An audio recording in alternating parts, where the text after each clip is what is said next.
தேவன் கொடுத்ததான ஒரு வாக்குத்தத்தத்தை நம்ம வாசித்து தேவனுடைய நாமத்தை மகிமைப்படுத்த போகிறோம். வாசிக்கலாமா? ஏசாயா தீர்க்க தரிசன புத்தகம், ஏசாயா தீர்க்க தரிசன புத்தகம் 54ஆம் அதிகாரம் 17வது வசனத்தை ஒருவர் வாசிக்க கேட்கும்.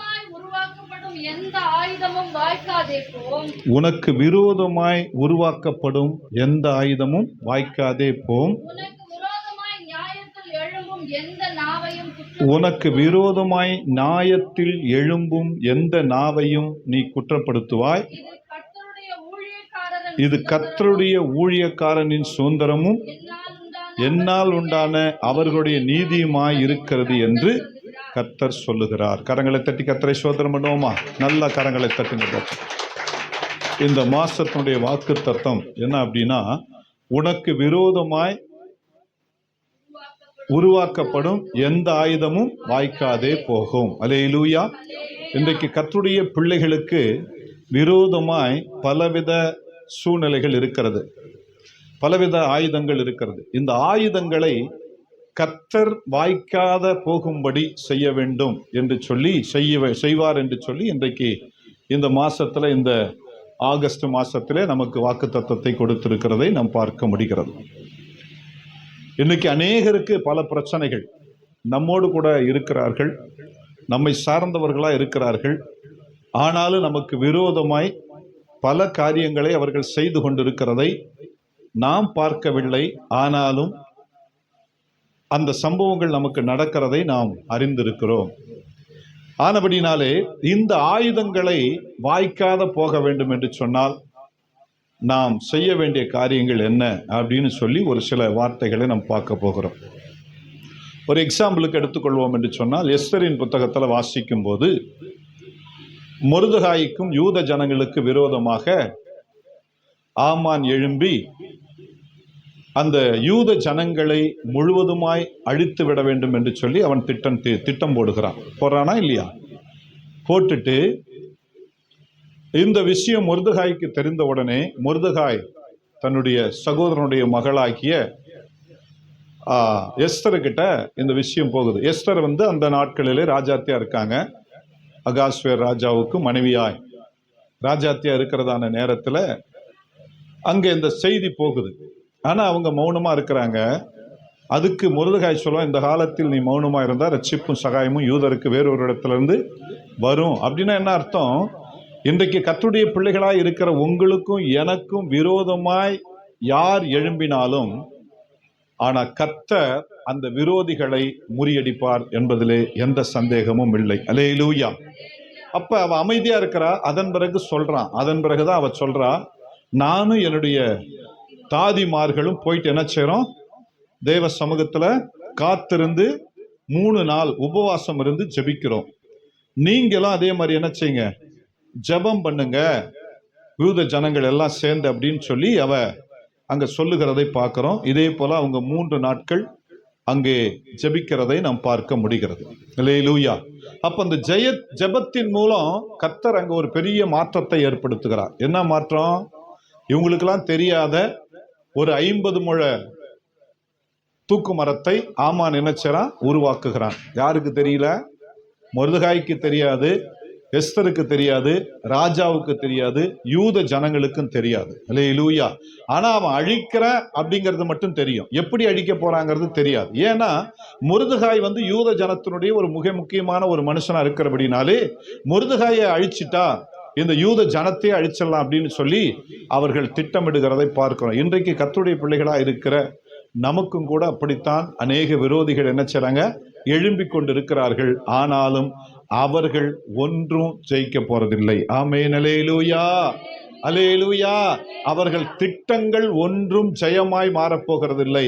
ஏன் என்று சொன்னால், கர்த்தர் நம் பட்சத்தில் இருக்கிறபடினாலே அந்த ஆயுதங்களை, நமக்கு விரோதமாய் உருவாக்கப்படும் எந்த ஆயுதத்தையும் அவர் என்ன செய்ய போகிறார், முறியடித்து போட போகிறார் என்பதை இந்த மாசத்துல நீங்க மனதிலே வைத்துக் கொள்ளுங்கள். அல்லேலூயா. அதன் பிறகு தூக்கு மரத்தை செய்து வைக்கிறான். இந்த விஷயம் என்ன செய்றாங்க, யாருக்கும் தெரியல, யூதர்களுக்கு.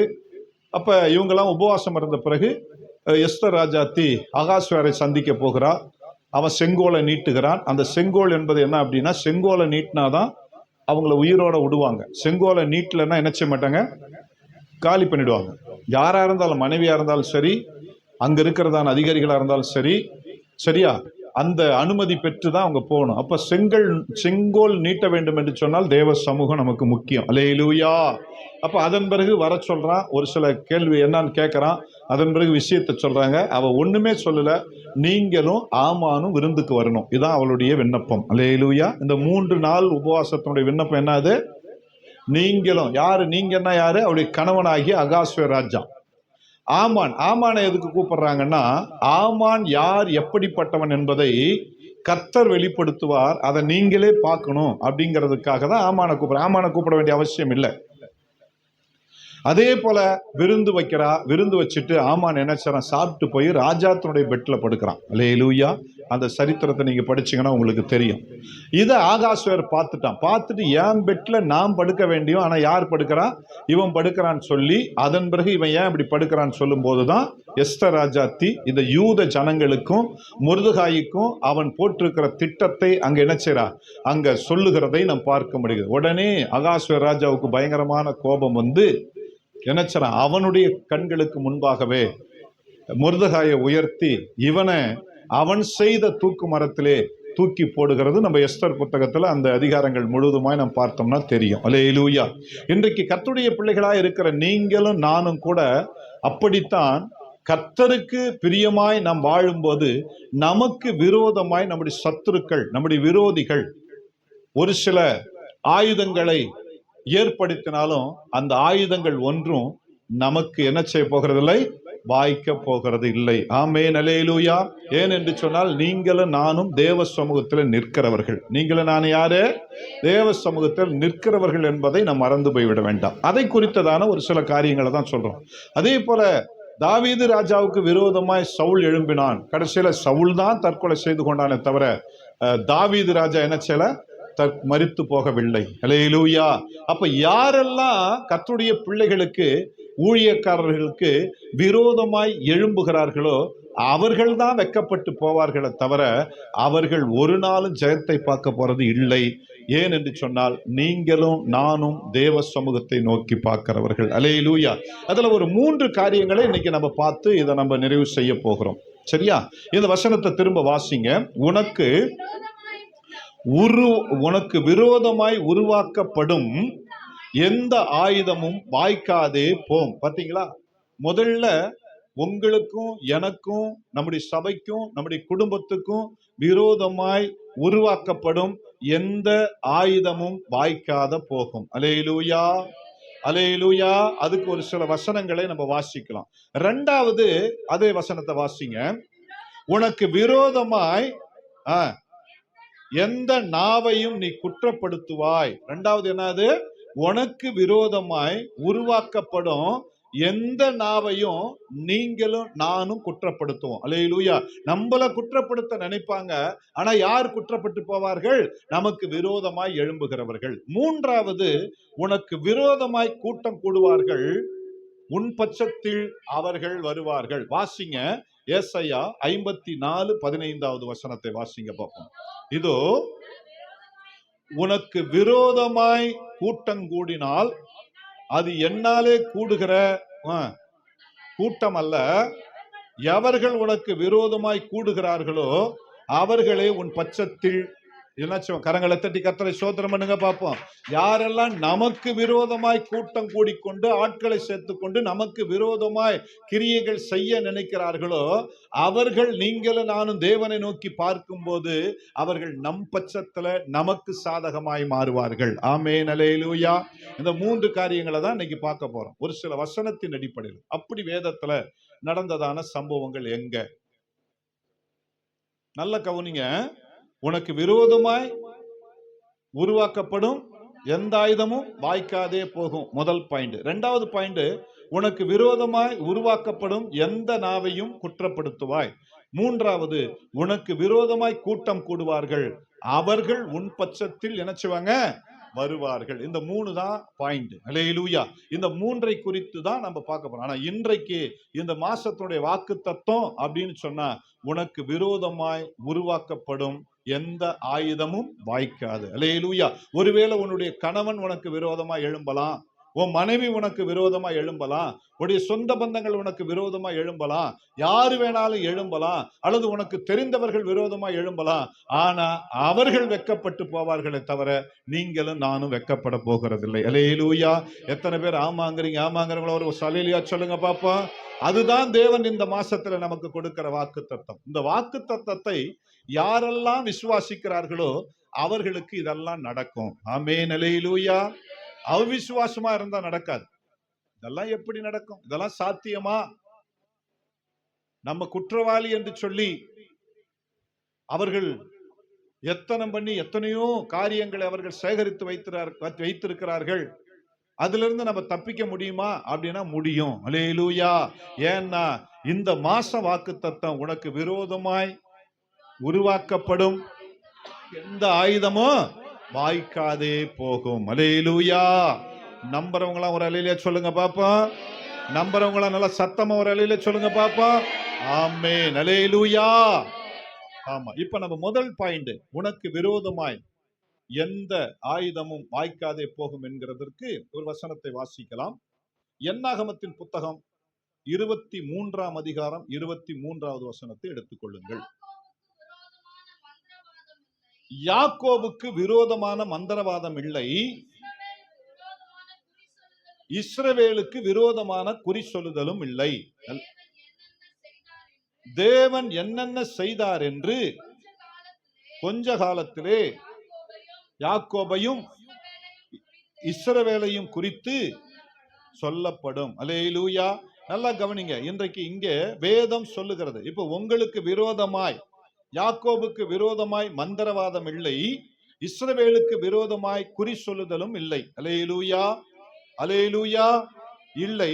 தேவன் என்னென்ன செய்தார் என்று கொஞ்ச காலத்திலே யாக்கோபையும் இஸ்ரவேலையும் குறித்து சொல்லப்படும் என்று சொல்லி எழுதப்பட்டிருக்கிறது. அல்லேலூயா. நல்லா கவனிங்க. அப்ப இஸ்ரவேல் என்று சொன்னால் கர்த்தருடைய பிள்ளைகள். இஸ்ரவேல் என்று சொன்னால் யாரு? அப்ப இன்றைக்கு உங்களுக்கும் எனக்கும், நல்லா கவனிங்க, அநேகர் நம்ம சொல்றோம் நமக்கு ஏதோ செய்வனை செய்யறாங்க,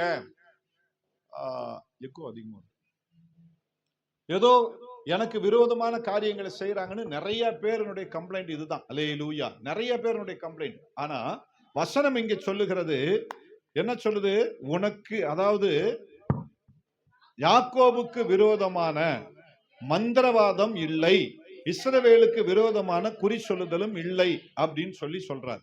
அப்போ உனக்கும் எனக்கும் மந்திரங்கள் செய்தாலும், குறி வச்சாலும், குறி சொல்லுதலை ஏவி விட்டாலும் அது ஒன்றும் உங்களை என்ன செய்யாது, அணுகாது. இன்றைக்கு நிறைய பேரு நமக்கு விரோதமா எப்படி எழும்புறாங்க அப்படின்னு சொல்லி பாத்தீங்கன்னா இந்த விதத்துலதான் எழும்புறாங்க.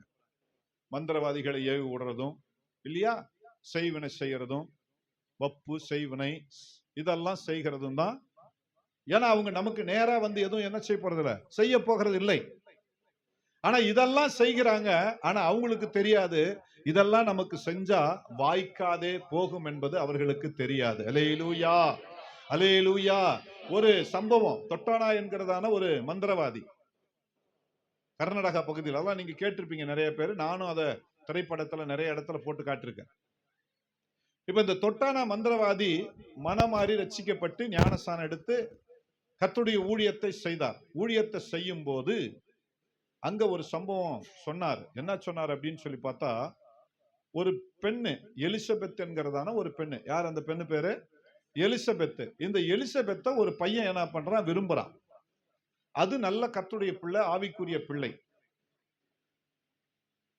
அப்ப அந்த பையன் விரும்பி அந்த மந்திரவாதி கிட்ட போய், யாரு? தொட்டானா கிட்ட போய், அப்ப ரட்சிக்கப்படாததுக்கு முன்ன தொட்டானா கிட்ட போயிட்டு, இந்த பொண்ணு வந்து என்ன சுத்தி வரணும், நான் இந்த பெண்ணை திருமணம் பண்ணிக்கணும், அவ என்னதான் சுத்தி வரணும்னு சொல்லிட்டு செய்வினைகள்.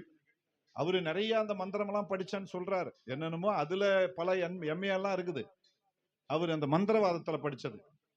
அப்ப அவர் என்ன செய்வாரோ அது அப்படியே நடக்குமா. அப்ப அதே போல இருக்கும்போது இந்த பொண்ணு எலிசபெத் என்கிற பொண்ணு நல்லா ஜெபிக்கிற ஒரு பொண்ணு. யாரு? இப்ப நம்ம எத்தனை பேர் நல்லா ஜெபிக்கிறவங்க இங்க இருக்கிறோம்? உங்களுக்கும் எனக்கும் செய்கிற செய்வினைகள் ஒன்றும் வாய்க்காத போக வேண்டும் என்று சொன்னால் நல்ல ஜெபிக்கிறவர்களா இருக்கணும். அந்த பொண்ணு நல்லா ஜெபம் பண்ணுது. அப்ப இந்த மந்திரம் ஒண்ணுமே பலிக்கலையாம். எலுமிச்சம்பழத்தை ஏவி என்னென்னமோ செஞ்சிருக்கிறாரு, ஒன்னும் பலிக்கல. என்னன்னு சொல்லி கேட்டா, கடைசியில அந்த பொண்ணு நல்லா ஜெபிக்கிற பொண்ணா இருந்ததால இந்த எலுமிச்சப்பழம், இந்த ஏவல், இந்த செய்வினை ஒன்றும் அந்த பெண்ணை நினைச்சல அணுக முடியல என்று சொல்லி நம்ம பார்க்கிறோம். அல்லேலூயா. நான் சுருக்கமா சொல்றேன், இது பெரிய ஒரு சம்பவம். இது 2 மணி நேரம் இதனுடைய சாட்சி சொல்றாரு. அவர் தொட்டானா மந்திரவாதியோட சாட்சின்னு போட்டீங்கன்னா செல்லுல வரும், பாருங்க, கேட்டு பாருங்க. அப்ப காரணம் என்னன்னா, ஜெபிக்கிற கர்த்தருடைய பிள்ளைகள் ஆகிய நீங்களும் நானும் கூட, அல்லேலூயா, நீங்களும் நானும் ஜெபிக்கிறவர்களா இருப்போம் என்று சொன்னால் நமக்கு விரோதமாய் யாரு எழும்பினாலும் அது வாய்க்காத போகும்படி கர்த்தர் செய்வார். அல்லேலூயா. நம்ம நினைக்கிறோம் நமக்கு விரோதமா யாரு எந்திரிக்கிறாங்கன்னு நினைச்சா, எழும்புறாங்கன்னு சொன்னா நம்முடைய சொந்த பந்தங்கள் தான். யார் தான் எழும்புறா? நம்முடைய சொந்த பந்தங்கள், நம்ம ரத்த சம்பந்தப்பட்டவர்கள் தான். திருமணமாக கூடாதுன்னு செய்வனை செய்யறது இல்லையா, குடும்பத்துல சமாதானத்தோடு கணவன் மனைவி இருக்கக்கூடாதுன்னு செய்வனை செய்யறது, கணவன் மனைவி ஒன்று சேர்ந்து விடக்கூடாது என்று சொல்லி செய்வினை செய்யறது, இப்படி பலவிதமான செய்வினைகளை செய்கிறார்கள். ஆனாலும் நீங்களும் நானும் ஜெபிக்கிறவர்களாய் இருந்தால் அது ஒன்றும் பலிக்காது, வாய்க்காது என்பதை அவர்கள் அறிவதில்லை. அல்லேலூயா. அவர்கள் மந்திரவாதிகளுக்கு நிறைய பணத்தை கொடுக்கறாங்க, ஆனால் அது ஒன்றும் நம்மளை என்ன செய்யாது, அணுகவே அணுகாது. அதனாலதான் இன்றைக்கு நீங்களும் நானும் உயிரோடு கூட இருக்கிறோம். ஒருவேளை நீங்களும் நானும் உயிரோடு நல்லா இருக்கிறோங்கிறதுக்காக நமக்கு யாரும் எதுவும் செய்யலன்னு நினைக்காதீங்க, செய்து கொண்டுதான் இருக்கிறார்கள். ஆனாலும் நாம் ஜெபிக்கிறதால, நீங்களும் நானும் ஆராதிக்கிற தெய்வம் உண்மையுள்ளவராய் இருக்கிறபடினாலே அவர் நமக்கு விரோதமாய் எழும்புகிற எந்த ஆயுதத்தையும் வாய்க்க கூடாது என்பதுல கவனமாய் இருக்கிறபடினாலே அது உங்களுக்கும் எனக்கும் ஒன்றும் பலிக்கவில்லை. அல்லேலூயா, அல்லேலூயா. அதான் உண்மை, அதுதான் உண்மை. அப்ப கர்த்தருடைய பிள்ளைகளா இருக்கிற நீங்களும் நானும் பார்க்கணும்.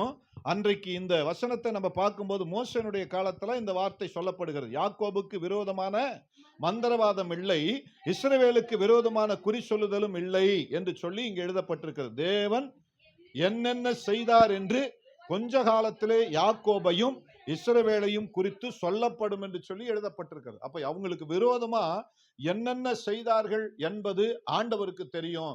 ஆனா அவை எல்லாவற்றிலும் இருந்து அவர்களை தேவன் விடுவித்தார். அல்லேலூயா. அடுத்ததா அந்த வசனத்துல உபாகமம் 28ஆம் அதிகாரத்துல 28:7 வாசிக்கும் போது, உனக்கு விரோதமாய் ஒரு வழியாய் வருவார்கள், ஆனா எத்தனை வழியா ஓடி போவாங்களா? வாசிங்க பாப்போம். உபாகமம்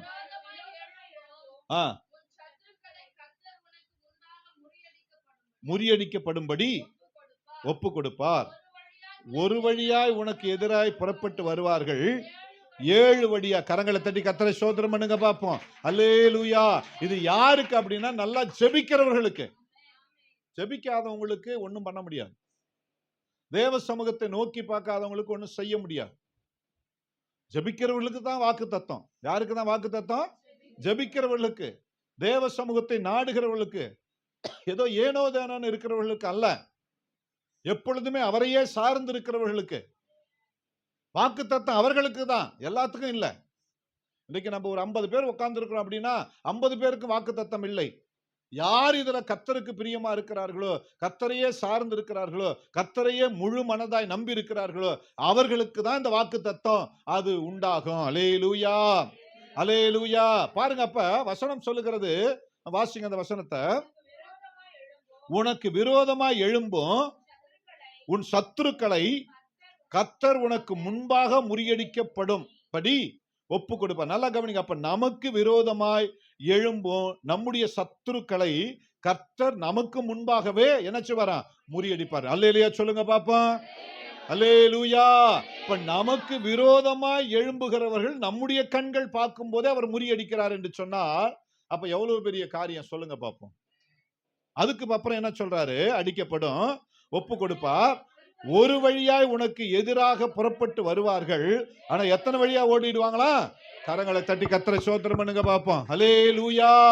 ஒரு வழியா தான் உனக்கு ஒரு காரியத்தான் செய்வாங்க, ஆனா அவர்களுக்கு 7 தீங்குகள் நேரிடும். ஏன்னா நீங்க அவரை ஆராதிக்கிற பிள்ளைகள், நீங்க அவரை சேவிக்கிற பிள்ளைகள், நீங்க அவருக்காக வாழ்கிற பிள்ளைகள், நீங்க எப்பொழுதும் அவரையே ஸ்தோத்திரம் பண்ணுகிற பிள்ளைகளா இருக்கிறபடினாலே உனக்கு விரோதமாய் ஒரு வழியாய் வந்தா அவர்கள் 7 வழியாக ஓடி போவார்கள். அல்லேலூயா. இன்னொரு வசனத்தை கூட வாசிங்க.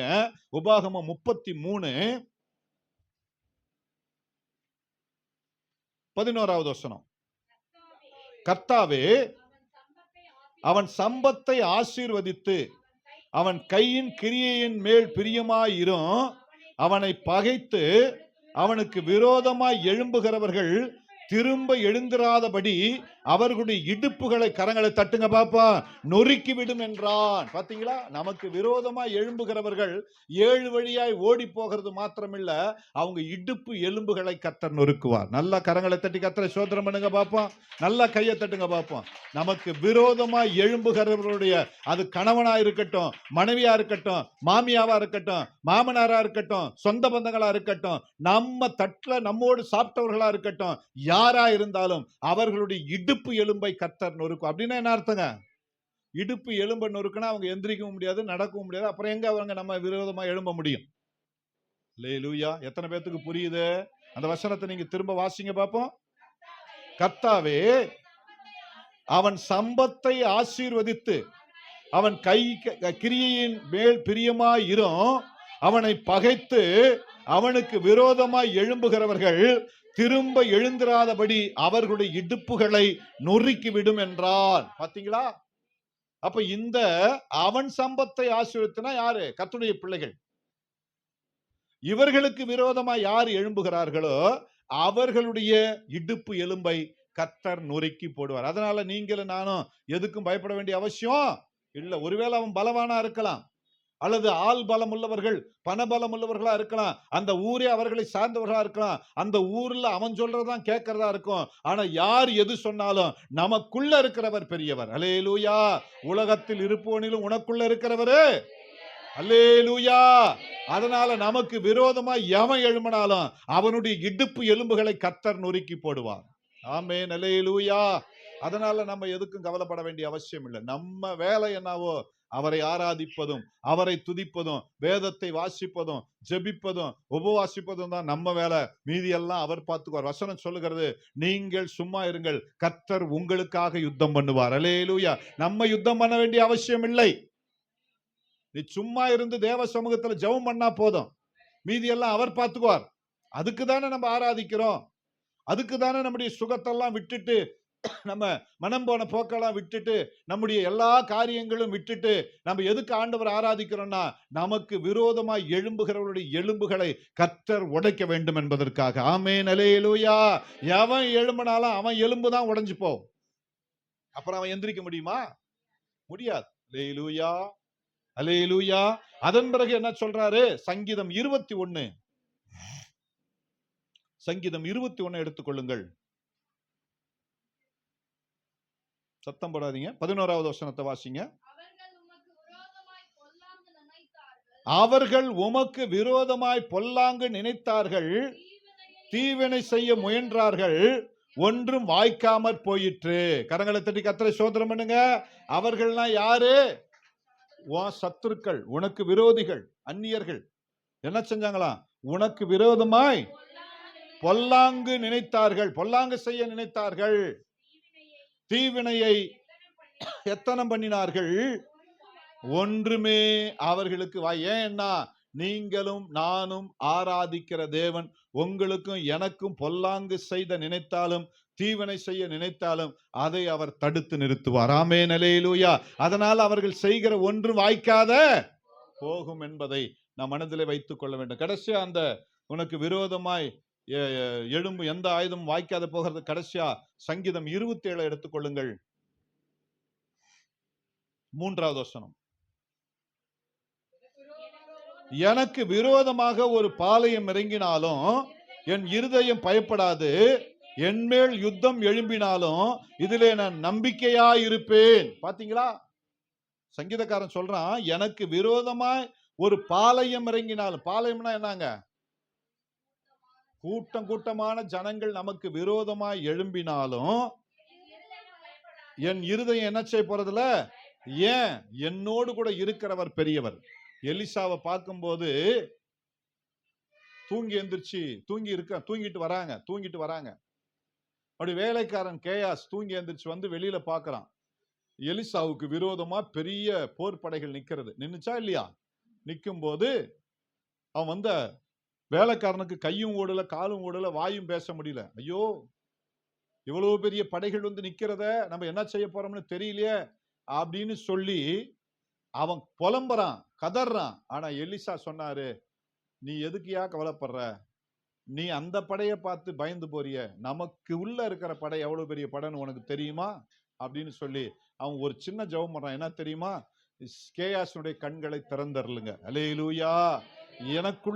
என்னை சுத்தி இருக்கிற படைகள் எவ்வளவு என்பதை அவன் பார்க்கட்டும் சொல்லி ஒரு ஜெபம் ஏறெடுக்கிறான். ஒரு சின்ன ஒரு ஜெபம் தான். உடனே அவனுடைய கண்களை கர்த்தர் திறக்கிறார், ஆவிக்குரிய கண்களே. அங்க பார்த்தா அக்கினிமயமான குதிரைகளும் அக்கினிமயமான ரதங்களும் அங்க என்ன செய்கிறது? நிக்கிறது. எடுத்திருக்கேமா அந்த வசனத்தை? வாசிங்க பாப்போம். 2 ராஜாக்கள் 6:17 வாசிங்க பாப்போம். 16-17 வாசிங்க பாப்போம். அதற்கு அவன் பயப்பட. பாத்தீங்களா, சாதாரணமா சொல்றான். அங்க நிக்கிற கூட்டத்தை பார்த்து நீ நினைச்ச வேண்டாம். இன்றைக்கு நீங்களும் நானும் உங்களுக்கு ஆண்டவர் அப்படிதான் சொல்றாரு. உங்களுக்கு விரோதமா எழும்பி இருக்கிறாங்களா? ஒரு பெரிய கூட்டம் வந்துருச்சா, மீடியா வந்துருச்சா, எது வந்தாலும் சரி பயப்படாதீங்க. ஏன்னா உங்களை சுத்தி இருக்கிற கூட்டம் பெருசு. அல்லேலூயா, அல்லேலூயா. வாசிங்க. அதற்கு அவன் பயப்படாதே, அவர்களோடு இருக்கிறவர்களை பார்க்கிலும் நம்மோடு இருக்கிறவர்கள் அதிகம் என்றான். உடனே வாசிங்க. அப்பொழுது எலிசா விண்ணப்பம் பண்ணி, கர்த்தாவே, இவன் பார்க்கும்படிக்கு கண்களை திறந்தருளும் என்றான். உடனே கர்த்தர் அந்த வேலைக்காரன் கண்களை திறந்தார். இதோ எலிசாவை சுற்றிலும் அக்னிமயமான குதிரைகளாலும் ரதங்களாலும் அந்த மலை நிறைந்திருக்கிறதை அவன் கண்டான். கரங்களை தட்டி கர்த்தரை ஸ்தோத்திரம் பண்ணுவோமா? இப்ப அவனுக்கு பயம் வருமா? அல்லேலூயா. அப்ப நம்முடைய ஆவிக்குரிய கண்கள் திறந்தாதான் நம்மோடு கூட இருக்கிறவர்கள் எத்தனை பேருங்கிறது தெரியும். அதுவரையிலும் நம்ம எதிரிகளை பார்த்து பயந்துகிட்டு தான் இருப்போம், ஒன்னும் செய்ய முடியாது. ஆனா நம்முடைய ஆவிக்குரிய கண்கள் திறந்தா அவர்களை காட்டிலும் நமக்குள் இருக்கிறவர் பெரிய படைகள். அது எப்படிப்பட்டது? எந்த ஒரு படையும் நம்மளை நெருங்காது. எப்படி இருக்குது பாருங்க. அக்கினிமயமான குதிரைகளாலும் ரதங்களாலும் அந்த மலை நிறைந்திருக்கிறதை அவன் கண்டான். அக்கினிக்குள்ள அவன் வர முடியுமா? அல்லேலூயா.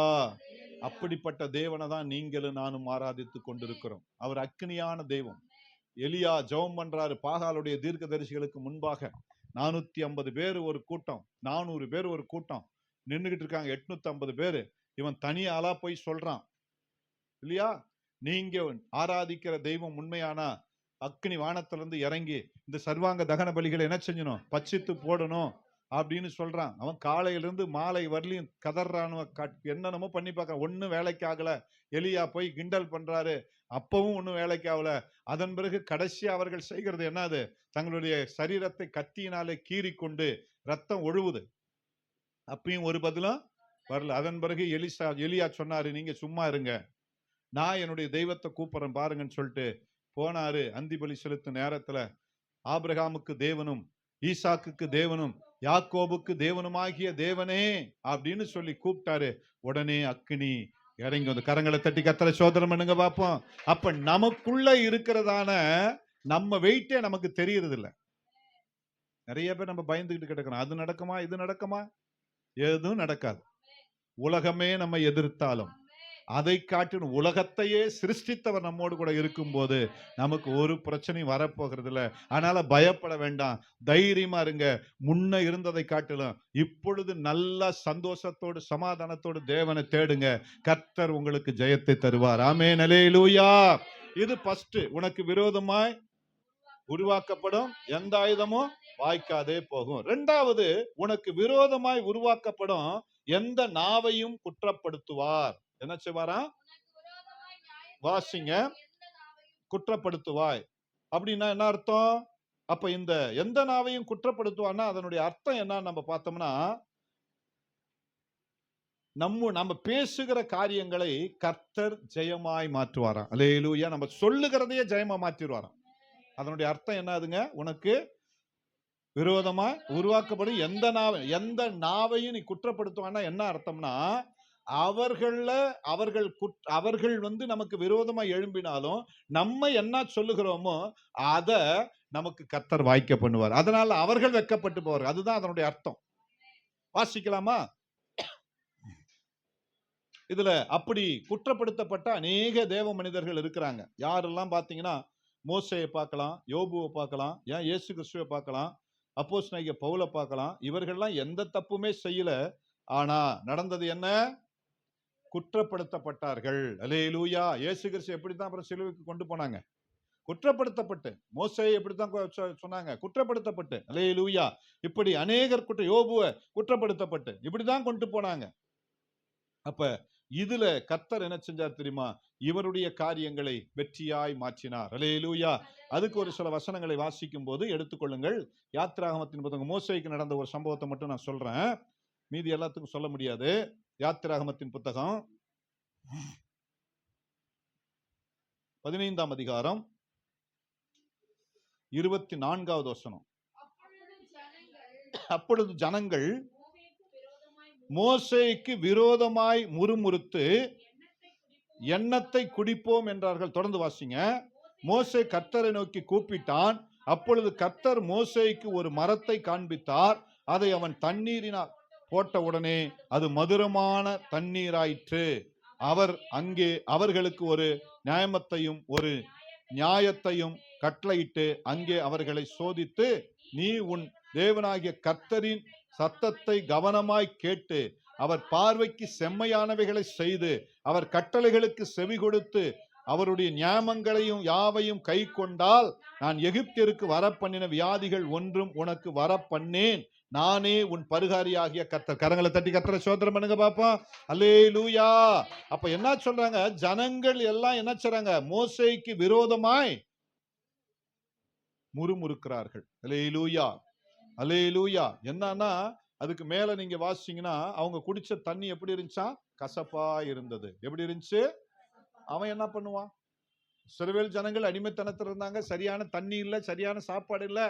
கர்த்தர் சொன்னார்னு சொல்லிட்டு மன கஷ்டத்தோட போய் அவர்களை விடுவித்து கொண்டு வரான். 10 வாதைகளை கர்த்தர் அங்க கொடுத்து அங்க அனுப்பிவிட்டு அவங்க திரும்ப விடுறதுக்கு மனசு இல்லாத அவங்கள துரத்திட்டு வந்து கடல்ல அவங்கள கவுத்து போடுறாரு. அதன் பிறகு கொண்டு வரான். அப்ப போயிட்டு கிடைக்கிறத குடிக்கிறத விட்டுட்டு எங்களுக்கு இப்படிலாம் செய்திய போறியன்னு சொல்லி அவங்க என்ன செய்றாங்க? அவன் மேல முறுமுறுத்து கொண்டு இருக்கிறார்கள். வாசிங்க. அதுக்கு முன்னாடி வசனத்தை வாசிங்களா? அவர்கள் மாராவிலே வந்தபோது மாராவின் தண்ணி கசப்பா இருந்ததினால் அதை குடிக்க அவர்களுக்கு கூடாது இருந்தது. அதனால் அவ்விடத்து மாரா என்று பெயரிட்டப்பட்டது.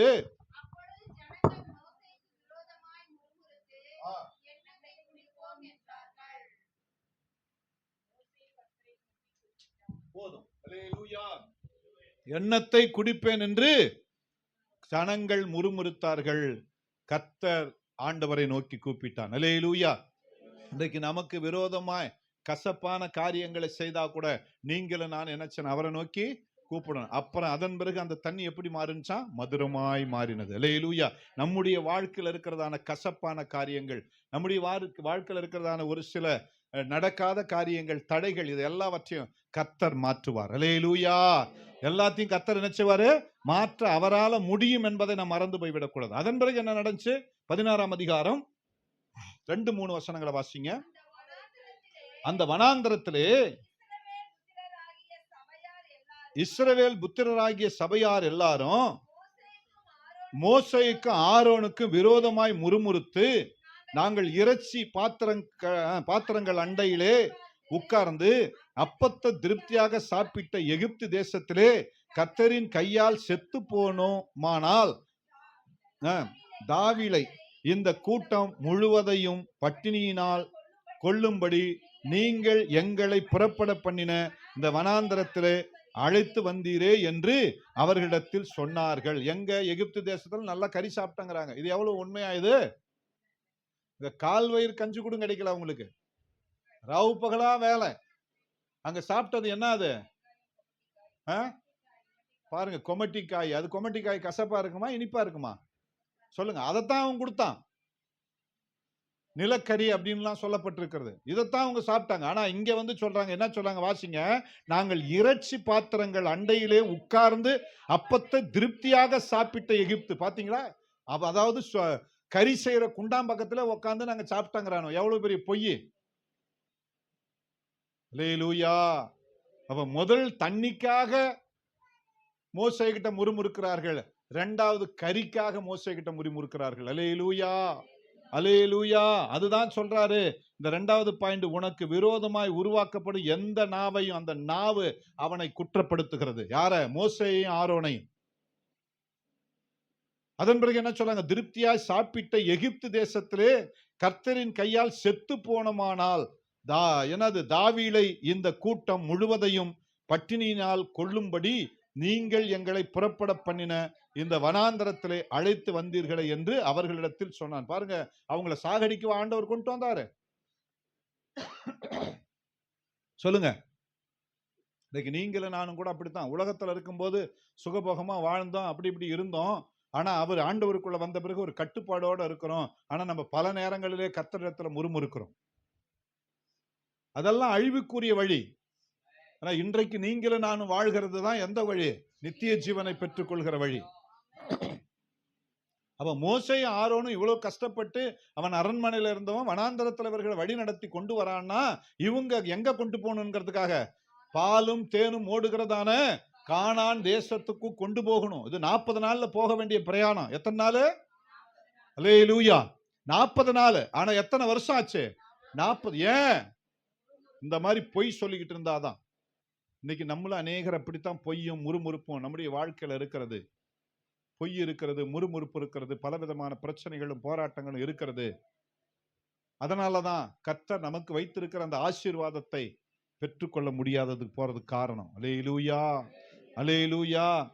ஆனா ஒண்ணு வசனம் சொல்லுகிறது, உனக்கு விரோதமாய் உருவாக்கப்படும் எந்த நாவையும் நீ என்ன செய்வ? குற்றப்படுத்துவாய் என்று சொல்லி எழுதப்பட்டிருக்கிறதை பார்க்கிறோம். அதே யாத்திராகமத்தின் புத்தகம் 17ஆம் அதிகாரத்தை வாசிங்க, 2வது வசனம். அப்பொழுது ஜனங்கள் மோசேயோடு வாதாடி, நாங்கள் குடிக்கிறதுக்கு எங்களுக்கு தண்ணீர் தர வேண்டும் என்றார்கள். அதற்கு மோசே, என்னோடு ஏன் வாதாடுகிறீர்கள்? கர்த்தரை ஏன் பரீட்சை பார்க்கிறீர்கள் என்றான். அல்லேலூயா, அல்லேலூயா. பாருங்க, நல்லதை செய்ய கூட்டு வந்தவங்க வாதாடிக்கிட்டு இருக்காங்க. கேட்கலாம் போய், மோசே தண்ணி இல்ல, தாகமா இருக்குது அப்படின்னு சொல்லி கேட்கலாம். ஆனா இவங்க அவங்க கூட சண்டை பிடிக்கிற மாதிரியே பேசுறாங்க, அவன் ஆகாதவன் மாதிரியே பேசுறாங்க. இப்ப நம்ம வாசித்த பகுதியெல்லாம் பார்த்தா ஒரு விரும்புறவங்க அப்படி பேசுவாங்களா? எதற்காக கொண்டு வந்தான்? கானான் தேசத்துக்கு போகணும், பாலும் தேனும் ஓடுகிற தேசத்துல நீங்க சாப்பிடணுங்கிறதுக்காக, நல்ல சுகபோகமா வாழணுங்கிறதுக்காக. அந்த கானான் தேசத்துடைய ஒரு திராட்சை கொலை அதை வெட்டி 2 பேர் தூக்க முடியாத அளவுக்கு பெரிய கொலையா இருக்கும்னு சொல்லி பைபிள் சொல்லுது. நம்ம பாக்குற மாதிரி இங்க இருக்கிற திராட்சை கொலை மாதிரி சின்னது இல்ல, 2 பேர் தோல்ல தூக்க முடியாத அளவுக்கு இருக்குமா. அப்படிப்பட்ட செழிப்பான தேசம் தான் எந்த தேசம்? அங்கதான் இவர்களை கொண்டு போகணும்னு நினைக்கிறான். அல்லேலூயா. ஆனா நம்ம என்ன செய்றோம்? முறுமுறுக்கிறதுனால, பொய் சொல்றதுனால, மோசேயையும் கர்த்தரையும் தூஷிக்கிறதுனால என்ன நடக்கிறது? ஆண்டவர் 40 நாள்ல போக வேண்டிய பிரயாணத்தை 40 வருஷமாக்கி நடந்தது என்ன தெரியுமா? அதுல 2 பேர்த்த தவிர வேற யாருமே போகல. 6 லட்சம் புருஷர்கள், 6 லட்சம் மனைவிமார்கள், 6 லட்சம் பிள்ளைகள், 6 லட்சம் ஆண் பிள்ளை பெண் பிள்ளைன்னு வச்சுக்கிட்டா கூட குறைஞ்சது எத்தனை பேர் வராங்க? 24 லட்சத்துக்கு மேல. ஆனா அதன் பிறகு நல்லா கவனிங்க, ஒருத்த கூட அதுல போல, 2 பேரை தவிர, காலேப்பையும் யோசுவாவையும் தவிர யாருமே. இப்ப யாரு போனாங்கன்னா, வனாந்தரத்துல பிறந்தாங்க பாருங்க, 20 வயசுக்குள்ளவங்க. எத்தனை வயசுக்குள்ளவங்க? 20. ஏன்னா 40 வருஷம் வழி நடத்தப்பட்டது. அதுல 20 வயசுக்கு மேற்பட்டவர்கள் தான் போனாங்க. அப்படின்னா என்னது? அந்த 40 வயசு, அந்த 40 வருஷம் அதுல எத்தனை வயசுல வந்தாங்கன்னு தெரியல. அதுல 1 வயசு இருந்திருக்கலாம், அப்படி இருக்கும். ஆனா அந்த 1 வயசுல இருந்து வந்தவங்க கூட 40 வயசுக்காரங்க போக முடியல. அல்லேலூயா, அல்லேலூயா. அப்ப எல்லாரும் மாண்டு போனார்கள். காரணம் என்ன தெரியுமா? பாலும் தேனும் ஓடுகிற தேசத்துல கொண்டு போய் வைக்கணும்னு கர்த்தர் விரும்பினாரு. இவர்களுடைய பொய்யும், இவர்களுடைய முறுமுறுப்பும், இவர்களுடைய கீழ்ப்படியாமையும், இவர்களுடைய வணங்கா கழுத்தினாலும் ஆண்டவர் அங்கு அவர்களை கொண்டு போகவே முடியவில்லை. அல்லேலூயா, அல்லேலூயா. அதுக்கு தான் சொல்றாரு, உனக்கு விரோதமாய் உருவாக்கப்படும் எந்த நாவையும் நீ என்ன செய்வ? குற்றப்படுத்துவா. இப்ப மோசேக்கு விரோதமாய் அவர்கள் குற்றப்படுத்தினார்கள். ஆனாலும் மோசேனுடைய கரத்தை தான் கர்த்தர் உயர்த்தினார். அல்லேலூயா. குற்றப்படுத்தணும் ஒருத்தனும் என்ன செய்யல? உயர்த்தப்படவில்லை. அல்லேலூயா. ஆனபடினாலே இன்றைக்கு கர்த்தருடைய பிள்ளைகளாயிருக்கிற நீங்களும் நானும் பேசுகிற நம்முடைய காரியங்களை கர்த்தர் வெற்றியாய் மாற்றுவார். ஆமென், அல்லேலூயா. மூன்றாவதாக வாசிக்கும் போது, உனக்கு விரோதமாய் கூட்டம் கூடினாலும் உன் பட்சத்தில் வருவார்கள். அல்லேலூயா. ஏசாயா 54:15 வாசிங்க பாப்போம். இதோ உனக்கு விரோதமாய் கூட்டம் கூடினால் அது என்னாலே கூடுகிற கூட்டம் அல்ல, அவர்கள் உனக்கு விரோதமாய் கூடினார்களோ அவர்கள் உன் பட்சத்தில் வருவார்கள். அல்லேலூயா. கரங்களை தட்டி கர்த்தரை ஸ்தோத்திரம் பண்ணுங்க பாப்போம். உன்னை அழிக்க வேண்டும், உனக்கு விரோதமாய் எழும்ப வேண்டும், ஒன்றுமில்லாத ஆக்க வேண்டும் என்று சொல்லி நினைக்கிறவர்கள் கடைசியில் அவர்கள் தோற்று போய் யாரு பக்கம் வருவாங்களா? நீங்க எனக்கு சப்போர்ட் பண்ணுங்க. அல்லேலூயா. உன் பக்கத்துல நான் இருக்கிறேன். அப்ப என்ன நடந்திருக்கும்? அப்படி நமக்கு விரோதமா எழும்புவதற்கு அநேகர் தூண்டுதலா இருந்திருக்கும். அது உண்மை தெரிந்த பிறகு இவர்கள் என்ன செய்வாங்க? அவர்களை விட்டுட்டு நமக்கு விரோதமா எழும்பின நம்மோடு கூட அவர்கள் என்ன செய்வாங்க? வருவார்கள் என்று சொல்லி நம்ம பார்க்கிறோம். அல்லேலூயா. சங்கீதம் 2 எடுத்துங்களா? சங்கீதம் 2 எடுத்துங்களா? 1-5 வரை வாசிங்க பார்ப்போம். ஜாதிகள் கொந்தளித்து ஜனங்கள் விருதா காரியத்தை சிந்திப்பானேன். கர்த்தருக்கு விரோதமாகவும் அவர் அபிஷேகம் பண்ணினவர்களுக்கு விரோதமாகவும் பூமியின் ராஜாக்கள் எழும்பி நின்று அதிகாரிகள் ஏகமாய் ஆலோசனை பண்ணி அவர்கள் கட்டுக்களை அறுத்து அவர்கள் கயிறுகளை நம்மை விட்டு எரிந்து போடுவோம் என்கிறார்கள். பரலோகத்தில் வீற்றிருக்கிறவர் நகைப்பார், ஆண்டவர் அவர்களை இகழ்வார். அப்பொழுது அவர் தமது கோபத்திலே அவர்களோடு பேசுவார், தமது உக்கிரகத்திலே அவர்களை கலங்க பண்ணுவார். யார் இவங்க? சொல்லுங்க. நமக்கு விரோதமாய் கூட்டம் கூடினவர்களை கடைசியா கர்த்தர் கலங்கடிப்பார். எதுக்காக கலங்கடிப்பார் தெரியுமா? நமக்கு ஏன் அந்த வம்பு? பேசாத நம்ம விரோதி கூட நம்ம யாருக்கு விரோதமா எழும்பணுமோ அவங்க பட்சத்துல போய் சேர்ந்துக்கலாம். கரங்களை தட்டுங்க பாப்போம். அல்லேலூயா. இது கர்த்தரால் மட்டும்தான் ஆகும். எனக்கு விரோதமா ஒரு கூட்டம் கூடி ஒரு சில காரியங்களை செய்யறாங்களா? உன் வேலைக்கு விரோதமா, உன் குடும்பத்துக்கு விரோதமா, கடைசியில் அவர்கள் என்ன செய்வாங்க தெரியுமா? ஐயோ, நாங்க செஞ்சதெல்லாம் தப்பு, நாங்க உன் பக்கத்துல என்ன செஞ்சிடறோம், வந்துடுறோம் அப்படின்னு சொல்லி அவர்கள் நம்மை என்ன செய்வாங்க? அண்டிக் கொள்வார்கள். இது யார் அப்படின்னா தேவனை சார்ந்து இருக்கிறவர்களுக்கு கர்த்தர் செய்கிறது. அல்லேலூயா. இன்னொரு வசனத்தை கூட வாசிங்க. ஏசாயா தீர்க்கதரிசன புத்தகத்தை எடுத்துக்கொள்ளுங்கள். 59ஆம் அதிகாரம் 19வது வசனத்தை வாசிங்க. 59:19. அப்பொழுது சூரியன் அஸ்தமிக்கும் திசை தொடங்கி கர்த்தருடைய நாமத்துக்கும் சூரியன் உதிக்கும் திசை தொடங்கி அவருடைய மகிமைக்கும் பயப்படுவார்கள். வெள்ளம் போல் சத்துரு வரும்போது கர்த்தருடைய ஆவியானவர் அவங்களுக்கு விரோதமாய் கொடியேற்றும். கரங்களை தட்டுங்க பார்ப்போம். வெள்ளம் போல நமக்கு எதிராய் சத்துருக்கள் வருவாங்க. ஆனா என்ன செய்வார் ஆண்டவர்?